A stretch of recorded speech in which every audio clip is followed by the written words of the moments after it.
Hi folks, little video here about the Freemont Springs Trailhead, which is located in Eagle Mountain, Utah. Sits right on Ute Drive, right across from Freemont Springs Park. I'll give you that location on a map in this video. I'm going to check out the trail and see what it holds for us today. At the start of the trail, you'll see a bridge along with a trail marker indicating the different uses for the trail. On the sign is called the Golden Eagle Riding Area. And on this trail you'll find both hikers and mountain bikers. Just looking back downhill from the beginning of the trail, as you come up the trail you'll notice there's a bunch of different cutoff points that people walking have taken. I suggest sticking to the trail if you want the full 1 mile. So coming up from the trailhead, come up the trail a little ways, you'll notice Freemont Springs Park down there. Off in the distance is Mount Timpanogos and Utah Lake. And this is the direction from which I started up the trail. As you continue on the trail, you got to be aware of a bunch of different shortcuts. Stick to the main part of the trail if you want the full 1 mile workout, and that's just one way. From start to finish it's 2 miles roughly, unless you take some side trips up to the top of the hill. As I said before, this is both a hiking and a mountain biking trail, and the people who actually put this trail in, they did it primarily for mountain biking, and they spent a lot of time and effort in breaking this trail through the city designated open space.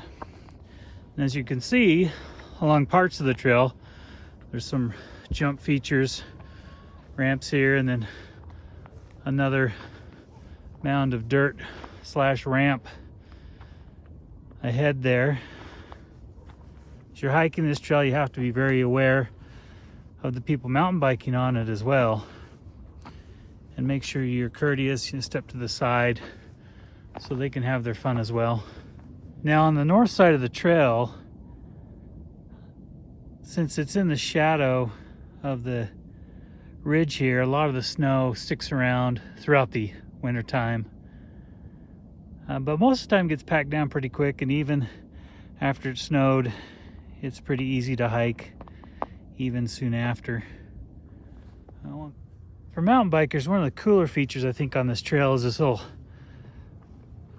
rock shelf jump that's incorporated for those who are a little more adventurous. Coming down off the hill in this little shelf, and then continuing on down the downhill slope of the trail.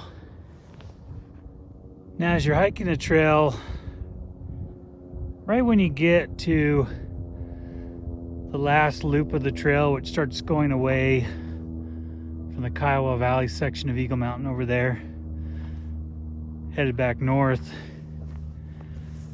that's where the cutoff is. Well, one of the cutoffs, there's many, but on the east side, that's where the cutoff is to go up to the top of the bluff.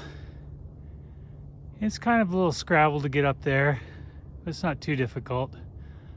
Obviously coming down is a little harder.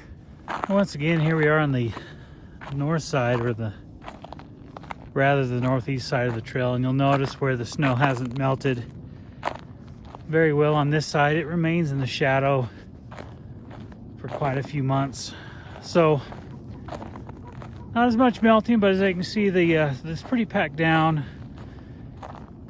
and it's still well enough to walk. There's not a lot of icy spots. There's enough traction. Like I said, this is the northeast side, looking towards Freemont Springs, Porter's Crossing, Evans Ranch, and Silver Lake are off in the distance. Get some pretty decent views of the Wasatch Front and Utah Lake from up here. Now on the west side, you'll come across, when you're almost near the end of the trail, when it comes out onto Golden Eagle Road or Parkway over there, you'll see one of the cuts, old trails that starts coming up the side of the hill.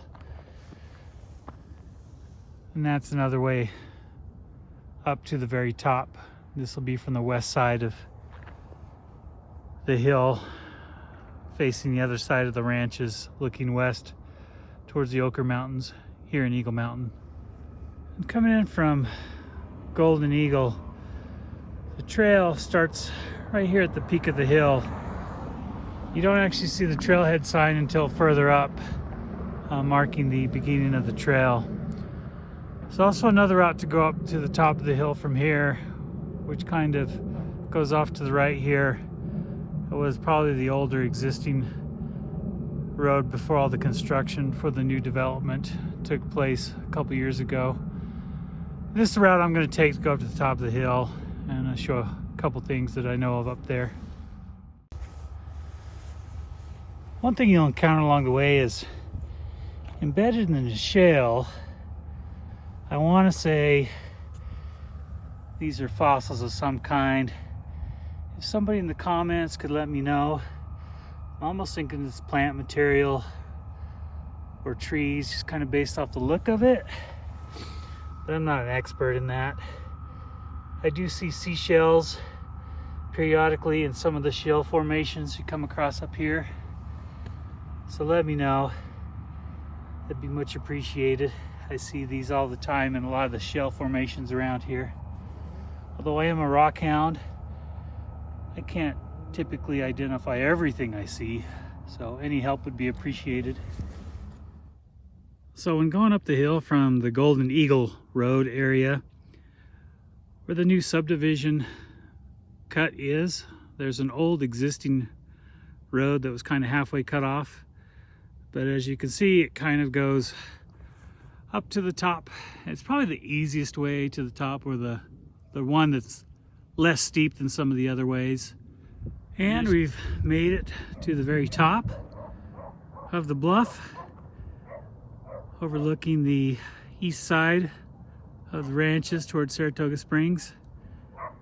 Utah Lake, there's a bit of an inversion still in the air, but it looks like it's kind of getting pushed out. There's a little bit of a breeze today.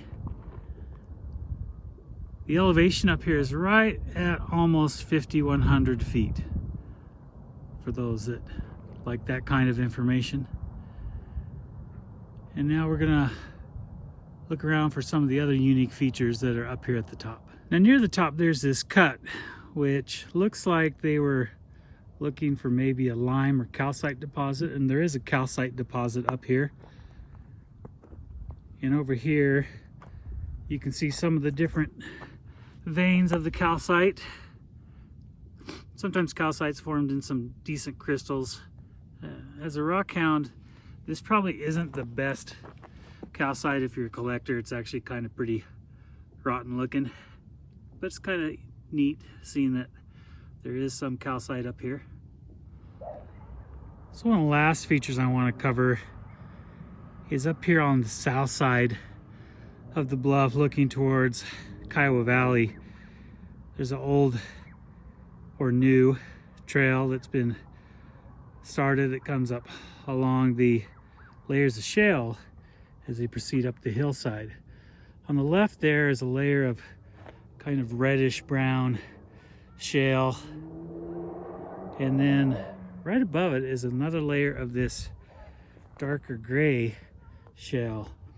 And this layer is interesting because it has some prehistoric shells embedded in it. You can see one right there, and then you can see another one right here with some of the rays of the seashell coming off of it. So if you're bringing your kids up here, or you're just interested in looking at this stuff yourself, remind them to look for rocks with seashells in them. Many times you'll find some of these rocks loose along the hillside, and you'll see a seashell in them, which is pretty interesting and pretty good educational point when you bring your kids up here. Now as you're coming off the hill, if you're sticking to the trail and you're doing your descent, a little ways down off the top, just to the south of the trail, is what I like to call Rabbit Rock, because this rock is split down near the bottom to where it makes a couple of different hidey holes for rabbits. And I have seen rabbits coming in and out of here periodically over the years. So that's another little interesting feature to point out to people or kids along the way up, is Rabbit Rock. And here we come to the end of the loop, coming up to the bridge before getting back onto the sidewalk by N Ute Drive. For those of you who have stayed till the end of this video, the overall length of the trail from on the round trip is 2 miles. And if you've got kids along the way near the end here, if you look closely along the side of the trail, you'll find where I dump a lot of my rocks that I collect. For instance, right there are some Apache tears, and up there are some jasper, maybe some agate mixed in.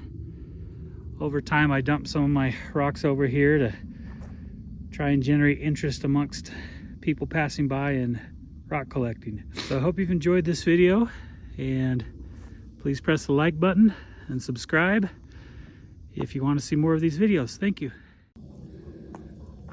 One last little Easter egg at the end. Be careful of wayward chickens while you're walking the trail.